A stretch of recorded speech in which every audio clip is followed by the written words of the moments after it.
and welcome to the Golden Tulip Hotel in Krakow, Poland. And we've just arrived for a very, very short mini break, and the light's just gone off. The minute I put the camera on. How bizarre. Let me show you around room 325. There's my doorman.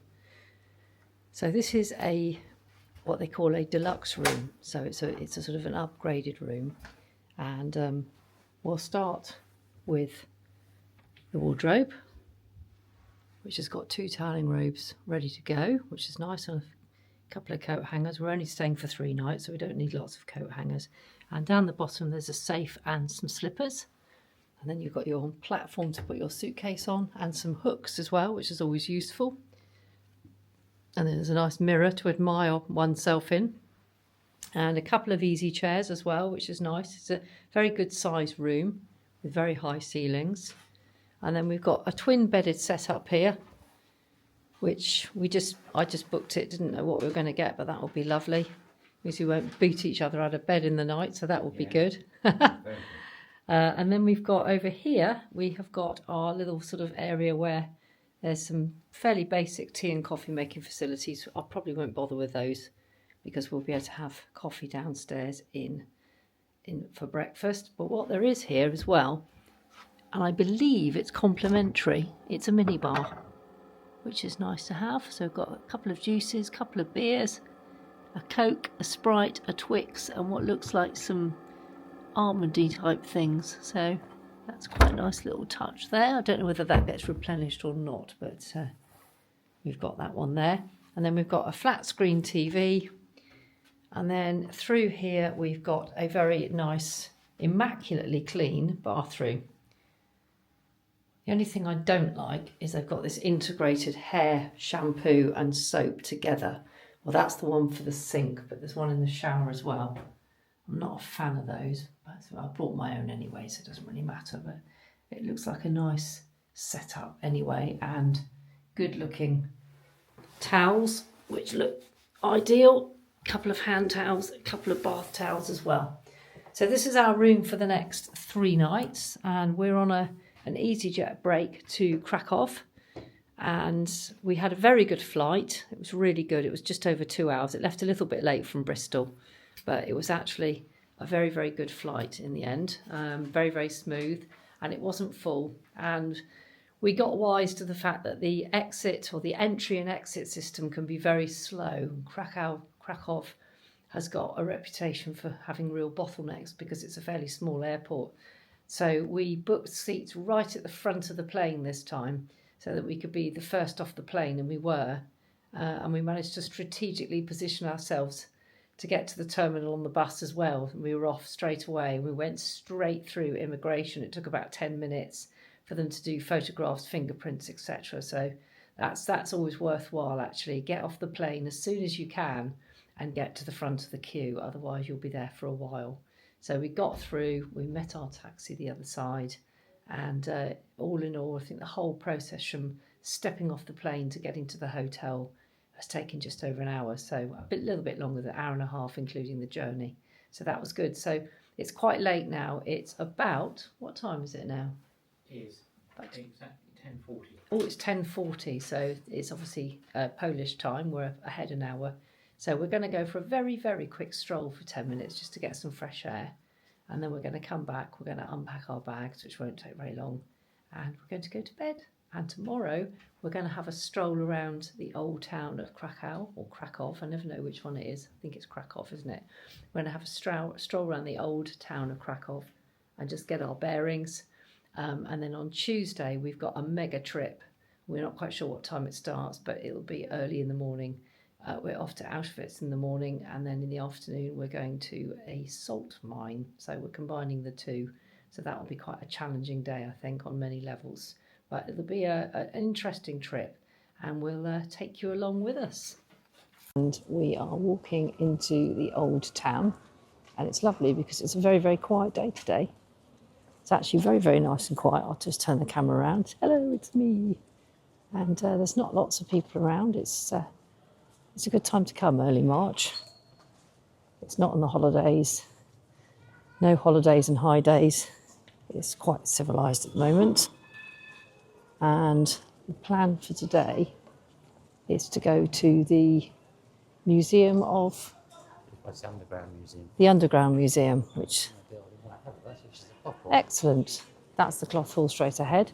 So we're going to go to the Underground Museum, and then we are going to go to the Jewish Quarter and have a look around there. And then we're going to wander back and finish off in the Old Town. There's quite interesting shop displays there. Bit scary, that one, isn't it? And there's lots of trams and various other public transport, but it is quite nice and quiet at the moment, so that's good. Fresh without being too It is fresh, it's lovely and dry. It's about 12 degrees today, so early March typically is anything between about 5 degrees and 15 degrees. Much colder at night. There you are, there's a pizza place there, look. We might just come to Krakow and eat Italian food. I think we will. We'll see how we get on. We don't like Neither of us are into dumplings, no. There's some quite interesting old buildings around the place. And I love all the tram lines as well. Fascinating. That's like Rouge. It is. It's got that mixture, hasn't it, of Bruges, Prague, but it's Krakow. We're in the main square in Krakow. Main market, that's right. And I can imagine Christmas time, it must be absolutely heaving with a lovely Christmas market here, I'm guessing. But it's really lovely and open and very, very quiet. It's beautiful. So you've got the town hall.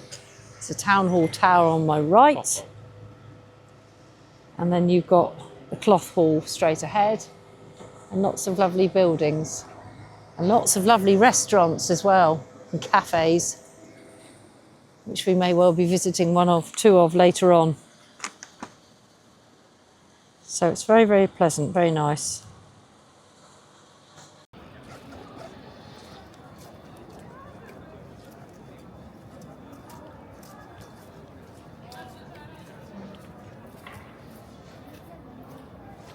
You can just see it's a huge place.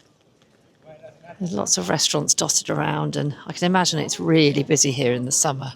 Probably heaving with tour groups and probably can't move. So it's definitely worth considering early spring as a time to visit Krakow, because it is so nice here today. It's just a really nice, relaxed atmosphere. I appreciate the fact it's a Monday morning, but it is really, really lovely. Anyway, we're going to head off now to the Underground Museum. We'll see how it goes. Which is over there, in that corner. Ah, okay, good. Let's go and do it. Okay.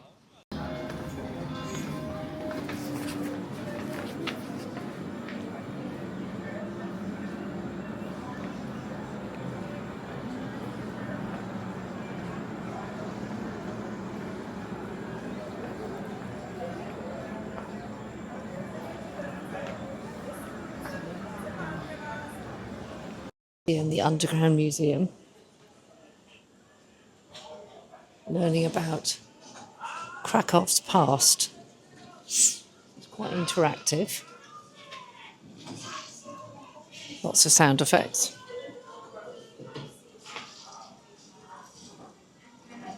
And obviously some archaeological remains here that you can see.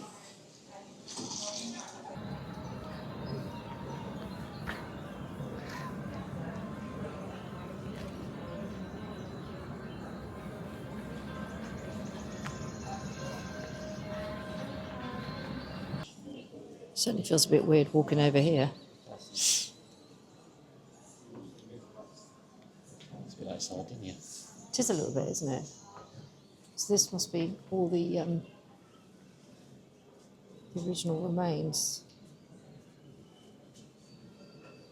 Krakow, of course, was the capital of Poland for many, many years. Lots of buying and selling. And it was a good location to link Western Europe with the East, and I guess things like the Silk Road and other places as well, but mainly into what would today be modern-day Ukraine.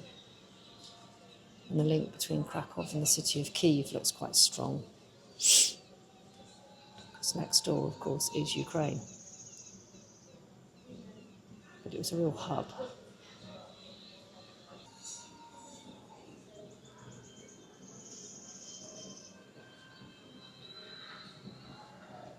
Oh, what I'm walking on is a giant map, I've just realised. It took me a while to get my head around that.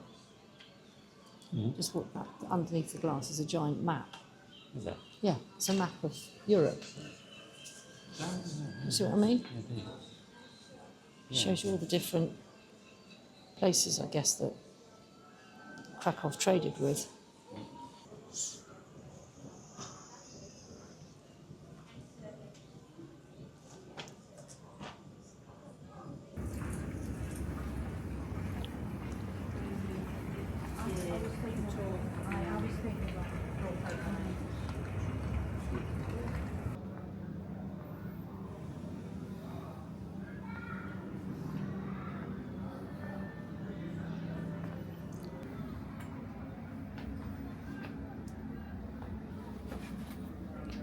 So, in this museum, it's a one-way system, which is probably good because I imagine it gets really busy at certain times of the year. So we're just wandering through now into the main part of the museums. It's very detailed. There's lots of interactive displays and obviously lots of archaeology that's been done over the years about Krakow's history. Man's attire. So people used to dress according to their social and material status. That was very much the case in the Middle Ages anyway, wasn't it? If you were able to afford to wear blue or gold, you were minted. The more natural the colour, the more of a pleb you were. Whatever you do, don't wear brown or green or muddy yellow if you want to get respect. That's very much the case across the continent, I think. Locksmiths, so lots of information about trades as well. Looks like Krakow is a hive of activity, as well as being a highly religious and cultural centre.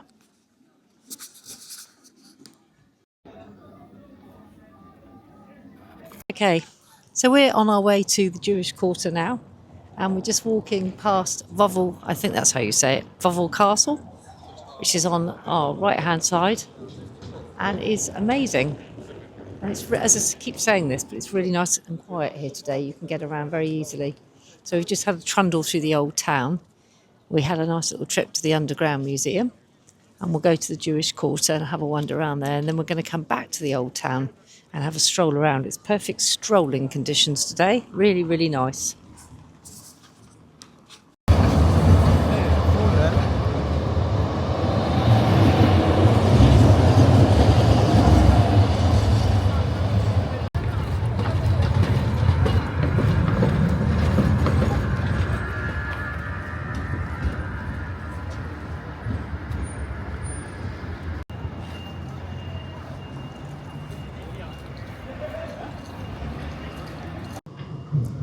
He's got an obsession with trams.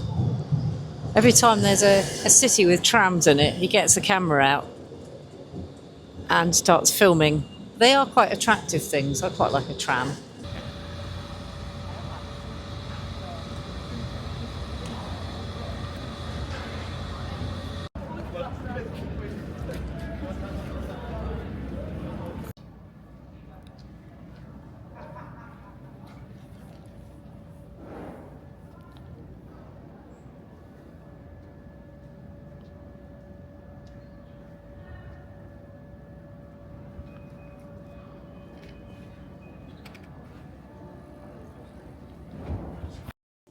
So this is the old Jewish quarter with some of the old buildings, apartments.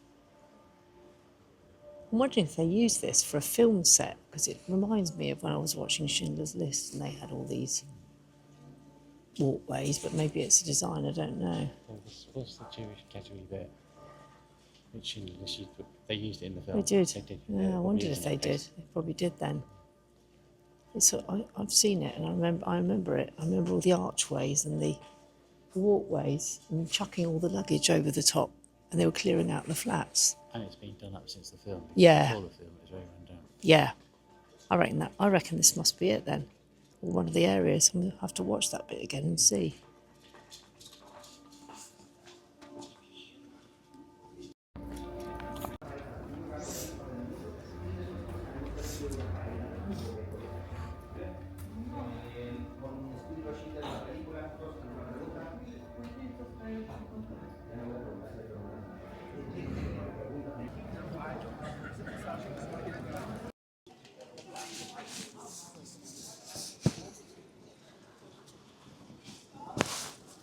This is the main square in the Jewish quarter.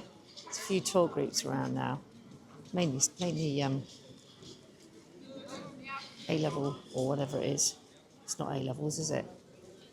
I'm saying there's a few tour groups around now. They seem to be sort of sixth form age students, obviously learning about history of Krakow. Oh, that looks nice, doesn't it? Do you see that sandwich? There's some very, very tempting food around here. It is, isn't it? It's a rather large breakfast. I know, but it is very tempting. So this is the main square here with lots of stalls and things, and it's quite a big, buzzy, thriving place, really. We're just stopping for a coffee break. That is a gargantuan brownie, a large cappuccino, and a small flat white. It's looking good.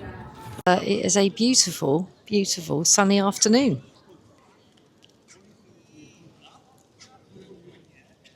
It's really lovely here at the moment. A little bit busier than this morning, but not packed. And we have some purchases. We've got some very large sandwiches tomorrow because we're going on a day tour tomorrow. Tell you more about that later. A Christmas decoration. And the obligatory fridge magnet we will buy shortly. So we're just going to have a little wander across to the market and have a browse. It's very, very nice here today. It's easy to mop up a day just trundling about. There's quite a few tours around now. Quite a few people selling tours. But it's a really lovely city, Krakow. Fantastic place. And we're definitely enjoying ourselves. So we can it's tracking me, not you. You're not on this video. It's just me. Here by myself. It's great.